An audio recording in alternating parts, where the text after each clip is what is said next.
ବାଙ୍କୀ ଓ ଏହାର ଆଖପାଖ ଅଞ୍ଚଳବାସୀଙ୍କର ବିଶ୍ୱାସ ଭରସାର ପ୍ରତୀକ ମା ବ୍ରହ୍ମୀ ପୀଠ। ବିବାହ ଉତ୍ସବ ପରି ମାଙ୍ଗଳିକ କାମଠାରୁ ଆରମ୍ଭ କରି ନେତାଙ୍କର କର୍ମୀ ସମ୍ମିଳନୀ ଯାଏଁ ସବୁ କାର୍ଯ୍ୟରେ ଏହି ପୀଠ ଉପରେ ନିର୍ଭର କରନ୍ତି ଲୋକେ। ବାଙ୍କୀ ଖୋର୍ଦ୍ଧା ସଂଯୋଗୀ ରାସ୍ତାର ଗୋଟିଏ ପଟରେ ଏହି ପୀଠକୁ ରାସ୍ତା ରହିଛି। ବର୍ଷ ବର୍ଷ ଧରି ରାସ୍ତାର ଅବସ୍ଥା ଏମିତି ହୋଇ ରହିଛି। ଆଉ ବିଶେଷ କରି ବର୍ଷା ଦିନେ ଅବସ୍ଥା ହୋଇ ଉଠିଛି ଆହୁରି କଦର୍ଯ୍ୟ।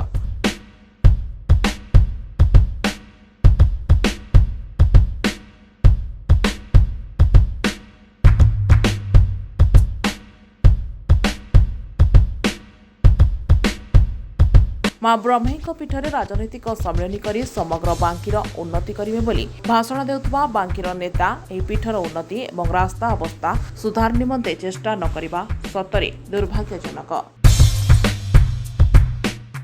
ବାଙ୍କୀ ଅଞ୍ଚଳର ଉପକଣ୍ଠରେ ଥିବା ଗୋପାଳପୁର ପଞ୍ଚାୟତକୁ ଲାଗି ମା ବ୍ରହ୍ମୀଙ୍କ ପୀଠ। ବିବାହ ବ୍ରତଠାରୁ ଆରମ୍ଭ କରି ବିଭିନ୍ନ ମାଙ୍ଗଳିକ କାର୍ଯ୍ୟଠାରୁ ରାଜନେତାଙ୍କର କର୍ମୀ ସମାବେଶ ଏହି ପୀଠରୁ ଆରମ୍ଭ ହୋଇଥାଏ ଏବଂ ଜୟଯାତ୍ରା କରିବାର ଲକ୍ଷ୍ୟ ରଖି ରାଜନେତାମାନେ ଛୁଟି ଆସିଥାନ୍ତି ଏହି ପୀଠକୁ।